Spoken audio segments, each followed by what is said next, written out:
Um, es zinu, ka tādos brīžos cilvēkam, nu, tā kā viņam uzticās tā kā var uzticēties tikai svešam nepazīstamam cilvēkam, tā pašā laikā tovam pazīstamam. Šie dzīves stāsti, viņi taču varbūt jums deva kaut kādus, nu, impulsu, un tagad mēs parunāsim par to, ka jūs rakstat dzeju. Es faktiski neatradu nevienu izziņas avotu, no kura brīža jūs esat sākus rakstīt šo dzeju. Vai tas notika, nu, it kā pats par sevi saprotams, jau kaut kad agri jaunībā? Agri un ar pārtraukumiem, teiksim, no 17 gadiem ar pārtraukumiem. Līdz šim brīdim. Nu, es no sākuma to klusēju, to zināju tikai mana mīļākā kolēģe, ar ko mēs blakus sēdējām savā gardrobītē, Mudīte Šneidera. Viņa zināja, es kādreiz viņai kaut ko palasīju. Nu, es nezinu, vecuma galā cilvēks kļūst tāds ļāpīgāks, vai viņam vairs nav ko slēpt, un viņš grib varbūt atklāt to, kas viņā ir iekšā. Te sāku šur tur palasīt, es redzēju, ka patīk, nu, man nav ko slēpt. Jūs kādreiz zem svešu vārdu esat, nu, lasījis? Nē, es vispār neesmu meklējis publicitāti. Nu, tagad Mārcis saka, lai es tur ievietoju savā literatūrā dažas dzejolīšas, un liels pārsteigums man bija, ka liels pārsteigums un prieks, ka man piezvanīja profesors Viesturs Vecgrāvs, un lai es aiznesu tos savus dzejoļus, un es domāju, ka man atsviedīs tos atpakaļ, un ka es gribēju paņemt atpakaļ, bet mēs taču gribam izdot. No tā es gaidu izdos, neizdos, kā tur būs. Tad mēs esam jūsu dzejoļu krājumu izdošanas gaidās. Mums ir sazvanījis Andris. Ja? Sveicināts, Andri? Jā. Labdien, Zigrīdas kundze. Man ir tiešām patiesa prieks bija dzirdēt jūsu vārdus, jūsu prieku par mūsu sportistiem Latvijas. Jūs noteikti neapšaubām redzējāt šīs laimes asaras, kas lija Romanam Vainšteinam par vaigiem. Jā. Šis viņa zvaigžņu mirklis. Vai jums arī ir bijis dzīvē šāds moments, kad aiz laimes asaras līst? Šis zvaigžņu brīdis. Paldies! Jā.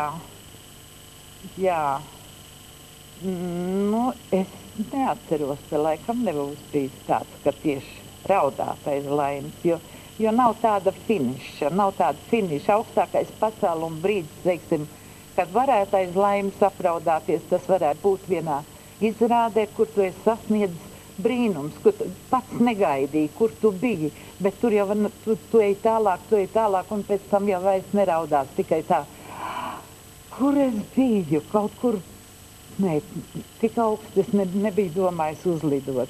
Nu, šīs izrādes parasti kritika neredz. Kritika redz pirmizrādes, vēl kaut ko. Tā jau tas ir. Par teātru runājot, manuprāt, jūs pārāk agri aizgājāt no teātra. Vai tam bija kāds iemesls, ja jūs sapratāt, ka, nu, Jā, pateikšu, nē, es aizgāju, tikko man nosita tajos laikos varēja iet pensijā ar 55 gadi. Un es negribēju, ka es tieku izstumta no teātra. Teātris jau mēģināja tikt vaļā no daudziem aktieriem, samazināt trupu un tā tālāk. Es ļoti labi zinu, ka tas uz mani neatiecās. Un man pašlaik bija, tai brīdī man bija 3 lomas, 2 es mēģināju paralēli, un 3. bija apsolīta pa ceļam. Un man bija patīkami aiziet bagātai, nevis tā, ka tu esi liek un nevajadzīgi, un tāpēc ej projām. Aiz pašlepnumu varētu tā arī teikt.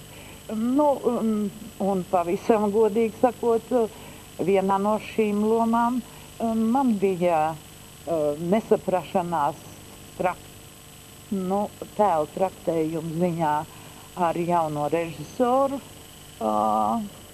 Vari Vētru, un tas bija Lugā pazudušais dēls, Nācis loma. Nu, man nepatīk tas un tad manos gados jau ir grūti tā galīgi spēlēt lomu tādā traktējumā, kam tu galīgi nevar piekrist. Tur nekas labs nevar iznākt. Un redzēt, un aktierim, kā viņam nav tiesības, ja viņš ir tāds aktieris, viņam nav tiesības no lomas atteikties. Saka, man nepatīk, es negribu, ja es ar tevi nespēlēšos. Tev ir jādara tas, ko tev liek. Un tad man patiesībā nebija cits izvēles. Iesniedz atlūgumu un pārējos gadus es kā brīvmākslinieks. Es jau vēl spēlēju Dulot Dauku un daudz ko spēlēju, nevar atcerēties, bet tie visi tad bija tādi līguma darbi. Kā rezultātā teātrī nav ne režisors, varas vētra, ne jūs, ne Zigrids Tums. Tas kā sanāk kādreiz dzīvē. Ir sazvanījis mums Valentīns. Sveiki, Valentīna! Labdien! Labdien! Man liels prieks redzēt mākslinieci. Gribu viņai pateikties par viņas brīnišķīgajām lomām un teikt, ka, lai cik tas arī nebūtu dīvaini, mani bieži ir apturējuši uz ielas, uzrunājuši jūsu vārdā. Tā kā esmu jūsu līdziniece. Es atvainojos, mākslinieci. Vai Semdienas Šuračka nebija, jā? Nē. Tā bija Ferda un Klētnieks. Laikam gan, jā.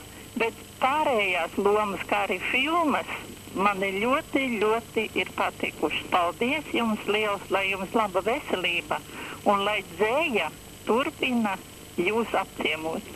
Paldies. Tagad mēs uzaicinām jūs, Zigrīdu, un arī jūs līdzinieci apskatīties sižetu. Un tajā sižetā mēs varbūt uzzināsim, ko jaunu par jums. Lūdzu. Viņi saka tā. Mana laika biedre. Sveika, Zigrīda. Ziga, kā mēs kolektīvā viņu saucām ievārņā. Mēs satiekoties vienmēr teicām, sveiks, mans laika biedri. Kurus mēs ikdienā mums šķiet paši pārkāpjam, vienmēr, es domāju, vecākus. Tās ir bērnu tiesības tik uzklausītām un sadzirdētām. Jo bieži vien mēs bērnā noklausamies, bet neņemam vērā viņu viedokli. Katram bērnam ir vajadzīga mīlestība. Abi vecāki un viņu abi mīlestība. Aiva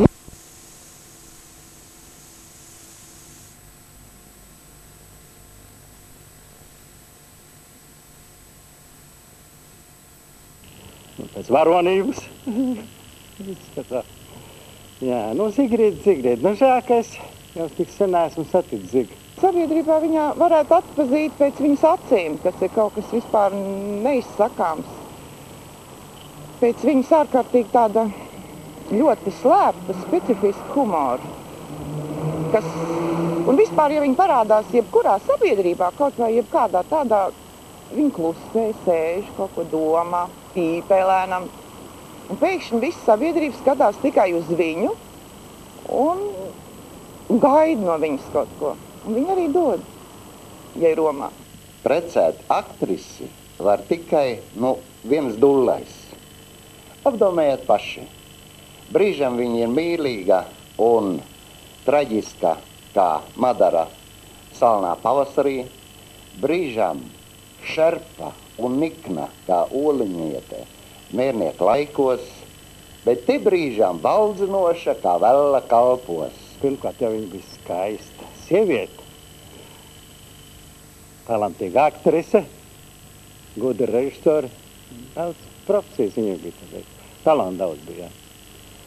Bet varbūt viņa ar pa mazu izmantoja.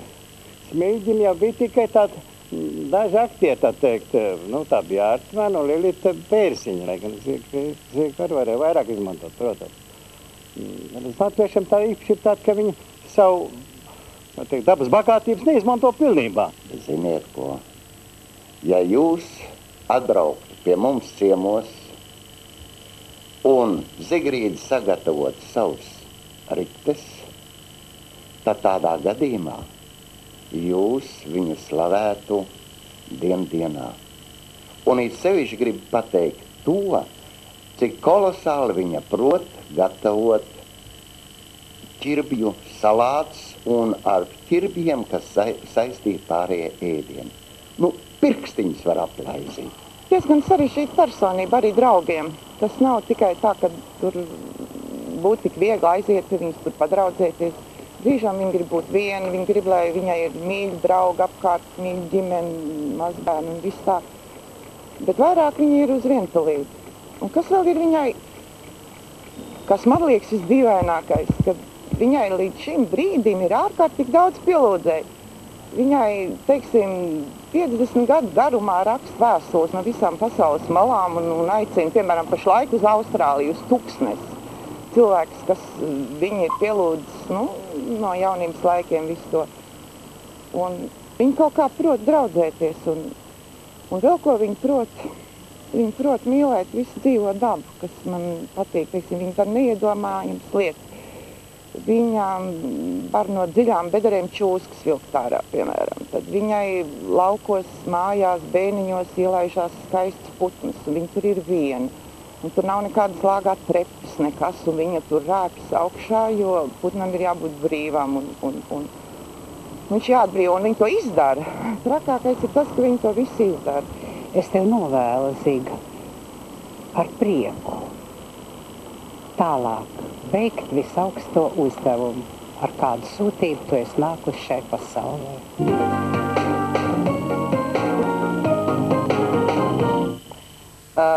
Kamēr Zigrīts Ungura pārdomā dzirdēto, mēs ļausim mūsu zvanītājām izteikt savas emocijas, jo viņš mums ilgi gaida vada galā, un viņš piesaka ļoti kā mopsītes. Tas ir Valdis Čukurs. Sveicināts! Labdien, Zigurtīs! Tad tu mani atpazini tomēr, ja? Es gribētu tev jautāt, kā tev rodas dzejoļi? Vai tā ekspromptumu uzreiz? Vai tie ir tā izdzīvoti, pārdzīvoti, tā nostāvējušies jau, un tad tikai tie nāk jau rakstveidā gatavi? Ļoti dažādi, ļoti dažādi. Parasti, ne parasti, bet bieži man vispirms uznāk kaut kāds meldiņš, apsēž, meldiņš, un pēkšņi man sāk virknēties tur iekšā tajā meldiņā. Tas nepazīstams meldiņš, vai pazīstams? Dažreiz nepazīstams, dažreiz pilnīgi nepazīstams, bet viņš man nes, un pēkšņi rodas tam meldiņam klāt vārdi, nezinu, bet kaut kur jau tas ir iznēsāts.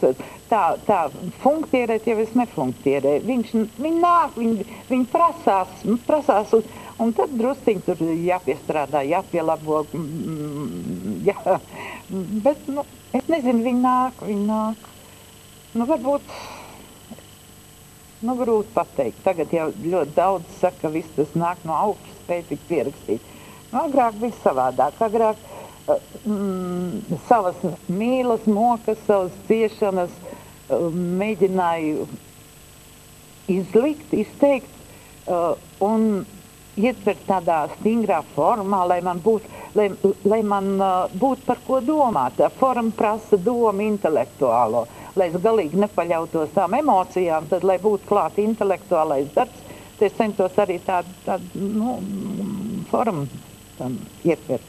Jūs kādā no savām intervijām esat teikusi, ka dzīve jums ir diezgan lutinājis ar to, ka jums vienmēr ir bijuši apkārt cilvēki, liels personības, un jūsu sirds nav bijis vienaldīga pret viņiem. Viņi man nav lutinājuši, es vienmēr esmu alkus pēc draudzības ar lielām personībām, jo tā cilvēks tikai var cilvēku bagātināt, kontaktējoties, bet man nav īpaši lutinājis. Man tās personības mūk no manis projām. Kāpēc? Tādas dižas personības, garīgi dižas, es domāju. Es jau savā kuslajā, jubilejā ļoti tuviem draugiem sēdēju dārzā un teicu, saku, jūs esat draugi, ko man liktenis ir pievedis, un esmu visiem ļoti daudz pateicības parādā, un laikam jau tā vajag. Es, piemēram, gribētu draudzēties ar buļķi, bet es ar viņu nevaru draudzēties. Viņš man tūmā nav, mums nav nekāda vajadzība tāda pēc šādas sakarības, bet es ļoti klausos visu, ko buļķis stāsta par radio, un ļoti, ļoti, ļoti cienu to cilvēku. Tostarp, jums dzīve ir piedāvājusi, tādu izdevību būt kopā ar Edgaru Iltneru, tādu mākslinieku, kurš Jūs Jā, nu jaunība tā ir biedri mūsu draugs. jaunība, jā. Un es nedrīkst, es noklusēju šo faktu, ka Zigrīs Tungura ir no Dzērves nākus, un tad tas būtu laikās reizēs Dzērves pagastam, tur pie Liepājas. Un mēs kā izrādās, mēs esam vienās mājās bijis. Tās mājas kādu laiku bija arī mans vecvecāku mājas, un tas izrādās arī Zigrīs Tungura nav bijusi vienaldzīgi pret šīm mājām. Būtībā es gribēju ar šo pajautāt, ko jums nozīmē tas pats sākums dzīvē, vai viņš ir devis kaut kādu impulsu tālākai dzīvē, skaistās vietas, ir devis kaut kā. Dzērve? Jā. To ir grūti pateikt. Es tagad vasaras pavadu Vidzemē, 15 km no Cēsīm Rāmuļu Mežā, un es nepārtraukti jūtu, ka tā ir mana trimda. Tā ir mana trimdas vieta. Un pietiek man aizbraukt uz Kurzemi, nu cik tad tas ir tālu? Uz Dzērvi man tur brālēns dzīvo vēl. Reti gan mums iznāks tikties. Bet, kad es aizbraucu tur, es pavisam citādi elpoju. Man cits gaiss nāk, es esmu mājās. Vai, kāda starpība starp Vidzemi? Vidzemi ir skaista, bet mazliet mežonīgāka. Man te ir čūskas un krupji un viss, kas bezgala riņķī. Bet tur es neredzēju tādas rāpuļas. Nē, Dzērvē nē. Dzērvē čūskas un tas ir organizētas pa ļoti mežiem. gaiša puse. Tur nebija jau Ulmaņa laikā, tur nebija analfabētu tajā pagastā. Jo tur bija viena no senākām skolām. Nu, kā mēs visi sākām no otrā, sākām no otra gala. Bet nu nekas, es domāju, ka mēs ar Zigrītu Tunguru vēl kādreiz tiksimies kaut vai tajā dienā, kad būs vienas gaismu ieraudzīsies jaunais dzejas krājums. Jā, un nobeigumā es jums novēlu tomēr uz to Austrāliju aizbraukt. Un rītā mums viesosies tērpa mākslinieks Dāvids, kurš ir zelta adatas īpašnieks kopš pagājušās sestdienas. Tad nu līdz rītām, un ar jums es ceru tikties tad, kad būs jaunais dzejas krājums. Visu labu!